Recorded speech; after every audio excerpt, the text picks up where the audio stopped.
ਜੀ ਕੂਕ ਪਾਕਿਸਤਾਨ ਕੂਕ ਦੀ ਪੰਜਾਬੀ ਬੈਠਕ ਵਿੱਚ ਮੁਹੰਮਦ ਅਜ਼ੀਮ ਭਿੰਡਰ ਸਾਹਿਬ ਆਏ ਨੇ ਤੇ ਬਾਕੀ ਕੁਝ ਸਵਾਲਾਤ ਕਰਨਗੇ ਸਾਡੇ ਉਚੇਚੇ ਪ੍ਰਾਹੁਣੇ ਜਨਾਬ ਇਬਰਾਰ ਭਿੰਡਰ ਸਾਹਿਬ ਕੋਲੋਂ। ਜਨਾਬ अस्सलाम वालेकुम। इबरार साहब ਹੁਣ ਤੁਸੀਂ ਆਉਣ ਵਾਲੇ ਵਕਤ ਦੇ ਵਿੱਚ ਪੰਜਾਬੀ ਜ਼ੁਬਾਨ ਨੂੰ ਕੀ ਕਿਸ ਜਗ੍ਹਾ ਤੇ ਦੇਖ ਰਹੇ ਹੋ?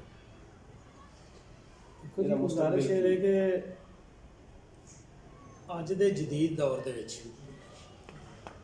ਨੰਬਰ 1 ਤੇ ਮੈਂ ਇਹ ਸਮਝਣਾ ਹਾਂ ਕਿ ਸਾਡੀਆਂ ਜਿਹੜੀਆਂ ਹਾਇਰ ਲੈਵਲ ਤੇ ਜਿਹੜੀਆਂ ਐਸੇ ਕਨਵੋਕੇਸ਼ਨ ਹੁੰਦੇ ਨੇ, ਮਸਲਨ ਬੜਾ ਵੱਡਾ ਅੱਜ ਕੱਲ੍ਹ ਕ੍ਰਿਕਟ ਦਾ ਹੋ ਗਿਆ, ਉਹਦੇ 'ਚ ਵੀ ਤੁਸੀਂ ਵੇਖੋਗੇ ਉਹਨਾਂ ਨੇ ਬੰਦਾ ਕਿਹੜਾ ਲੱਭਿਆ, ਆਰਫ ਲੋਹਾਰ।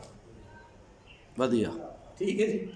ਔਰ ਆਰਫ ਲੋਹਾਰ ਕੋਲੋਂ ਗਵਾਈ ਫਿਰ ਉਹ ਪੰਜਾਬੀ ਹੈ, ਠੀਕ ਹੈ। ਉਹਦੇ ਤੋਂ ਮਹਿਸੂਸ ਤੇ ਹੋ ਰਹੇ ਨੇ, ਲੇਕਿਨ ਉਹਨੂੰ ਲਾਗੂ ਕਰਨ ਵਾਸਤੇ ਉਹ ਤਿਆਰ ਨੇ, ਉਹਦੀ ਅਹਿਮੀਅਤ ਮੰਨ ਰਹੇ ਨੇ, ਅਹਿਮੀਅਤ ਮੰਨਦੇ ਨੇ ਕਿ ਉਹਦੇ ਤੋਂ ਬਗੈਰ ਸਾਡੀ ਸੁਸਾਇਟੀ ਦੇ ਅੰਦਰ ਜਿਹੜਾ ਨਾ ਇੱਕ ਰਿਦਮ ਉਹ ਨਾਮੁਕੰਮਲ ਰਹਿ ਜਾਂਦਾ, ਜਾਂ ਸਾਡੇ ਕਿਸੇ ਵੀ ਫੰਕਸ਼ਨ ਦਾ ਕੋਈ ਵੀ ਮਰਹਲਾ ਜਿਹੜਾ ਨਾ ਉਹ ਇਹਦੇ ਤੋਂ ਬਗੈਰ ਤੈਅ ਨਹੀਂ ਹੁੰਦਾ, ਕਾਮਯਾਬ ਹੀ ਨਹੀਂ ਹੋ ਸਕਦਾ, ਕਾਮਯਾਬ ਨਹੀਂ। ਔਰ ਬਲਕਿ ਖੁਸ਼ੀ ਦੇ ਕੰਮਾਂ ਦੇ ਉੱਤੇ, ਚਲੋ ਗਮੀ ਨੂੰ ਇੱਕ ਪਾਸੇ ਰੱਖ ਦਿਓ, ਖੁਸ਼ੀ ਦਾ ਕੋਈ ਵੀ ਲਮਹਾ ਇਹਦੇ ਤੋਂ ਬਗੈਰ ਸਾਡਾ ਨਾਮ ਮੁਕੰਮਲ ਹੁੰਦਾ ਹੈ। ਔਰ ਇਹਨੂੰ ਅਸੀਂ ਵੱਧ ਚੜ੍ਹ ਕੇ ਇਹਦੇ ਟੱਪੇ, ਮਾਹੀਏ, ਢੋਲੇ, ਜੁਗਨੀ, ਪੰਜਾਬੀ ਗੀਤ, ਲੋਕ ਗੀਤ ਇਹਨਾਂ ਨੂੰ ਬੜੇ ਮਤਲਬ ਆਸਨ ਅੰਦਾਜ਼ ਨਾਲ ਪੇਸ਼ ਕਰਨੇ ਆ। ਲੇਕਿਨ ਜਦੋਂ ਇਹਨੂੰ ਅਡਾਪਟ ਕਰਨ ਦੀ ਵਾਰੀ ਆਉਂਦੀ ਹੈ ਤੇ ਫਿਰ ਅਸੀਂ ਫੌਰਨ ਕਹਿੰਦੇ ਉਹ ਇਹ ਪੇਂਡੂ ਨੇ, ਉਹ ਇਹ ਮਤਲਬ ਇੱਕ ਐਸੀ ਜ਼ੁਬਾਨ ਹੈ ਜਿਹਨੂੰ ਨਹੀਂ ਹੋਣਾ ਚਾਹੀਦਾ। ਆਮ ਲੋਕ ਜਾਣਦੇ ਨੇ, ਜਾਹਲ ਲੋਕ ਜਾਣਦੇ ਨੇ ਇਹਨੂੰ ਇਲਮ ਵੱਲ। ਅਸੀਂ ਇਲਮ ਦਾ ਮਿਆਰ ਜਿਹੜਾ ਨਾ ਉਹ ਇਹਦੇ ਤੋਂ ਹਟ ਕੇ ਬਣਾ ਲਿਆ, ਹਾਲਾਂਕਿ ਅਸਲ ਇਲਮ ਹੈ ਇਹਦੇ ਵਿੱਚ ਜੀ ਜਿਹੜੀ ਗਹਿਰਾਈ ਇਹਦੇ ਵਿੱਚ। ਮੈਂ ਫਿਰ ਉਹ ਗੱਲ ਕਰਾਂਗਾ ਕਿ ਉਹਨੇ ਫੈਜ਼ ਅਹਿਮਦ ਫੈਜ਼ ਨੇ ਐਵੇਂ ਨਹੀਂ ਸੀ ਕਿਹਾ ਕਿ ਮੈਂ ਪੰਜਾਬੀ ਵਿੱਚ ਗੁੰਮ ਜਾਵਾਂਗਾ, ਮੇਰਾ ਤਸ਼ੱਖਸ ਨਹੀਂ ਹੈ। ਮਤਲਬ ਐਡਾ ਵੱਡਾ ਆਦਮੀ ਆਪਣੇ ਆਪ ਨੂੰ ਦੁਨੀਆ ਦੇ ਵਿੱਚ ਮਨਵਾਉਣ ਵਾਲਾ, ਵੱਡੇ ਲਿਖਾਰੀਆਂ 'ਚ ਮੇਰਾ ਨਾਮ ਗੁੰਮ ਜਾਏਗਾ, ਉਹ ਹੀ ਇਸ ਗੱਲ ਦੇ ਜਿੱਥੇ ਬੁੱਲੇ ਸ਼ਾਹ ਬੈਠੇ ਨੇ, ਬੁੱਲੇ ਸ਼ਾਹ ਬੈਠਾ ਉੱਥੇ ਸ਼ਾਹ ਹੁਸੈਨ ਨੇ, ਤੇ ਮੇਰਾ ਨਾਮ ਗੁੰਮ ਜਾਏਗਾ, ਮੇਰਾ ਨਾਂ ਗੁੰਮ ਜਾਏਗਾ। ਲਿਹਾਜ਼ਾ ਉਹਨੇ ਵੀ ਉਰਦੂ ਦਾ ਹੀ ਆਸਰਾ ਲਿਆ। ਅਜ਼ੀਮ ਸਾਹਿਬ ਇਹ ਭਿੰਡਰ ਸਾਹਿਬ ਬੜੀ ਸੋਹਣੀ ਗੱਲ ਕਰ ਰਹੇ ਨੇ ਇਬਰਾਰ ਸਾਹਿਬ। ਉਹ ਮੈਂ ਇੰਡੀਆ ਦੀ ਫਿਲਮਾਂ ਬੜੀਆਂ ਮਸ਼ਹੂਰ ਹੋਈਆਂ ਨੇ ਤੇ ਬਲਕਿ ਉਹਨਾਂ ਦਾ ਬਾਅਦ ਐਸੇ ਫਿਕਰੇ ਮਸ਼ਹੂਰ ਹੋ ਗਏ ਨੇ, ਉਹ ਫਿਲਮ ਤੇ ਪਿੱਛੇ ਰਹਿ ਗਈ, ਉਹ ਫਿਕਰੇ ਫਿਰ ਸਾਡੇ ਆਮ ਰਹਿਤਲ ਬਹਿਤਲ 'ਚ ਆ ਗਿਆ। ਮਸਲਨ ਸਾਡਾ ਹੱਕ ਇੱਥੇ ਰੱਖ, ਇੱਥੇ ਤੁਸੀਂ ਵੇਖਿਆ ਹੋਣਾ ਕਿ ਇੱਕ ਫਿਲਮ ਆਈ ਸੀ ਇੰਡੀਆ ਦੀ, ਉਹਦਾ ਇੱਕ ਟਾਈਟਲ ਬਣ ਗਿਆ, ਉਹਦਾ ਉਨਵਾਨ ਬਣ ਗਿਆ। ਔਰ ਫਿਰ ਜਿਹੜੀ ਭਿੰਡਰ ਸਾਹਿਬ ਗੱਲ ਫਰਮਾ ਰਹੇ ਨੇ ਇਹ ਹਕੀਕਤ ਹੈ ਕਿ ਉਹ ਵਸੇਬ ਦਾ ਸਾਡੀ ਵਸੋਂ ਦਾ ਇੰਨੀ ਗਹਿਰਾਈ ਕਿਸੇ ਹੋਰ ਲੈਂਗੁਏਜ 'ਚ ਤੁਹਾਨੂੰ ਮਿਲਣੀ ਨਹੀਂ। ਇੱਕ ਫਿਕਰੇ ਦੇ ਵਿੱਚ ਉਹਨੂੰ ਬੰਦ ਕਰਕੇ ਉਹਨੇ ਸ਼ਿਵ ਕੁਮਾਰ ਦਾ ਉਹਨੇ ਕਿਹਾ ਸੀ ਜਿੱਥੇ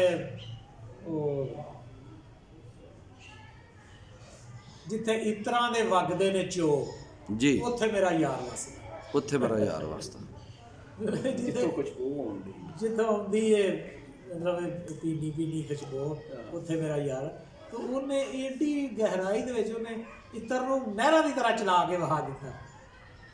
ਯਾਨੀ ਤੁਸੀਂ ਸਮਝਦੇ ਹੋ ਕਿ ਇਹ ਸਾਡੀ ਲੋੜ ਹੈ, ਇਹ ਲੋੜ ਹੈ ਸਾਡੀ, ਔਰ ਆਉਣ ਵਾਲੇ ਵੇਲੇ ਦੀ ਵੀ ਲੋੜ ਹੈ, ਆਉਣ ਵਾਲੇ ਵੇਲੇ ਦੀ ਵੀ ਲੋੜ ਹੈ, ਬਲਕਿ ਸਾਨੂੰ ਇਹਦੀ ਜਿਹੜੀ ਹੈ ਨਾ ਡਿਵੈਲਪਮੈਂਟ ਵਾਸਤੇ, ਇਹਦੀ ਤਰੱਕੀ ਵਾਸਤੇ। ਇਹਨੂੰ ਜਿੰਨੇ ਮਰਜ਼ੀ ਲੋਕ ਖਤਮ ਕਰਨਾ ਚਾਹਣ ਪਰ ਖਤਮ ਨਹੀਂ ਹੋ ਸਕਦੇ ਜਿੰਨਾ ਤੱਕ ਬਾਬਾ ਵਾਰਸ ਸ਼ਾਹ, ਬਾਬਾ ਬੁੱਲੇ ਸ਼ਾਹ ਵਿੱਚ ਇਹਨਾਂ ਲੋਕਾਂ ਨੇ ਜਿੰਦਾ ਰੱਖਿਆ ਹੈ, ਜਿੰਦਾ ਵੀ ਜਿੰਦਾ ਰੱਖਿਆ ਰੱਖਿਆ ਤੇ ਜਿੰਦਾ ਰਹਿਣੀ ਨਹੀਂ ਹੈ। ਇਹ ਉਹ ਲੋਕ ਨੇ ਜਿਨ੍ਹਾਂ ਦੀਆਂ ਕਬਰਾਂ ਜਿਉਂਦੀਆਂ ਨੇ। ਇਸ ਤਰ੍ਹਾਂ ਜੀ। ਆਮ ਬੰਦਾ ਤੇ ਮਰ ਜਾਂਦਾ ਨਾ ਜੀ, ਤੇ ਉਹ ਨਾਲ ਹੀ ਉਹਦੀ ਉਸ ਕਬਰ ਦੇ ਬਾਅਦ ਦੀ ਗੱਲ ਹੈ। ਇਹ ਉਹ ਲੋਕ ਨੇ ਜਿਹੜੇ ਮਰਿਆਂ ਦੀਆਂ ਕਬਰਾਂ ਜਿਉਂਦੀਆਂ ਨੇ।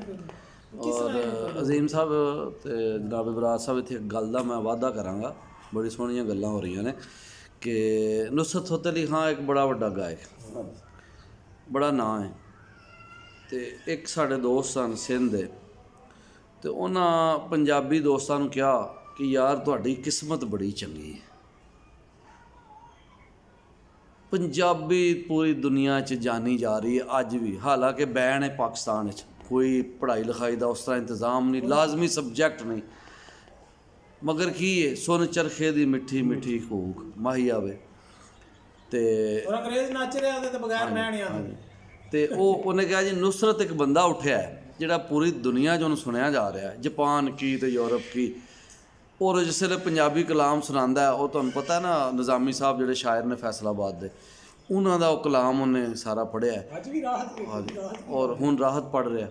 ਕਹਿਣ ਦੱਸਣ ਦਾ ਮਕਸਦ ਇਹ ਹੈ ਕਿ ਜਿਹੜੀ ਫਿਊਚਰ ਦੀ ਅਜ਼ੀਮ ਸਾਹਿਬ ਤੋਂ ਹਾਂ ਸਵਾਲ ਕੀਤਾ ਤੇ ਭਿੰਡਰ ਸਾਹਿਬ ਨੇ, ਬਰਾੜ ਸਾਹਿਬ ਨੇ ਉਹਦਾ ਬੜਾ ਸੋਹਣਾ ਜਵਾਬ ਦਿੱਤਾ ਹੈ ਕਿ ਅਸਲ 'ਚ ਇਹ ਲੋੜ ਹੈ, ਤੇ ਲੋੜ ਜਿਹੜੀ ਹੁੰਦੀ ਹੈ ਉਹ ਮੁੱਕ ਨਹੀਂ ਸਕਦੀ, ਲੋੜ ਦੇ ਨਾਲ ਹੀ ਸਾਰੀਆਂ ਚੀਜ਼ਾਂ ਨੇ ਨਾ। ਸਾਡੇ ਅੰਦਰ ਦਾ ਜਿਹੜਾ ਨਾ ਅੰਦਰ ਦਾ ਇਨਸਾਨ ਹੈ, ਉਹਦੀ ਮਜਬੂਰੀ ਹੈ ਲੋੜ ਤੋਂ ਵੱਧ ਕੇ, ਜੀ ਉਹਦੀ ਮਜਬੂਰੀ ਹੈ, ਇਹਦੇ ਤੋਂ ਬਗੈਰ ਨਾਮੁਕੰਮਲ ਹੈ।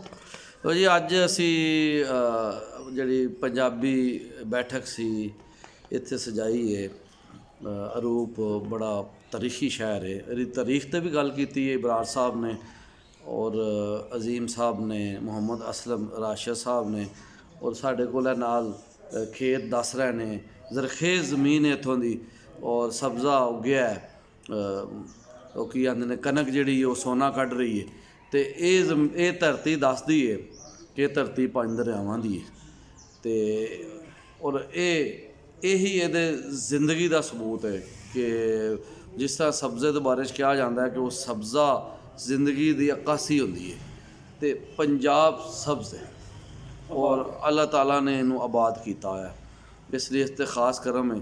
ਤੇ ਮੈਂ ਇਸ ਪੰਜਾਬੀ ਬੈਠਕ 'ਚ ਬਹੁਤ ਜ਼ਿਆਦਾ ਆਪਣੇ ਉਚੇਚੇ ਪ੍ਰਾਹੁਣੇ ਦਾ ਸ਼ੁਕਰਗੁਜ਼ਾਰ ਹਾਂ, ਜਨਾਬ ਇਬਰਾਰ ਭਿੰਡਰ ਸਾਹਿਬ ਦਾ, ਜਨਾਬ ਅਜ਼ੀਮ ਸਾਹਿਬ ਤੁਸਾਂ ਵੀ ਇਹਨੂੰ ਜੁਆਇਨ ਕੀਤਾ, ਤੇ ਆਖਰ ਤੇ ਸ਼ੇਰ ਮੀਆਂ ਮੁਹੰਮਦ ਬਖਸ਼ ਸਾਹਿਬ ਦਾ ਕਿ ਡਿਠੇ ਕਈ ਮੁਲਕ ਅੰਦਰ ਜਾਗ ਤੇ ਖਾਬ, ਨਾ ਡਿਠਿਆ ਮਿਸਲ ਹੁਸਨ ਆਬਾਦ ਪੰਜਾਬ, ਅਜਬ ਪੰਜਾਬ ਹਰ ਮੁਲਕੋਂ ਨਿਆਰੀ, ਬਿਸ਼ਤਾਂ ਵਿੱਚ ਹੈ ਹੂਰਾਂ ਨੂੰ ਵੀ ਪਿਆਰੀ, ਰੱਬ ਰਾਖਾ ਤੇ ਅੱਲਾ ਵੇਲੀ।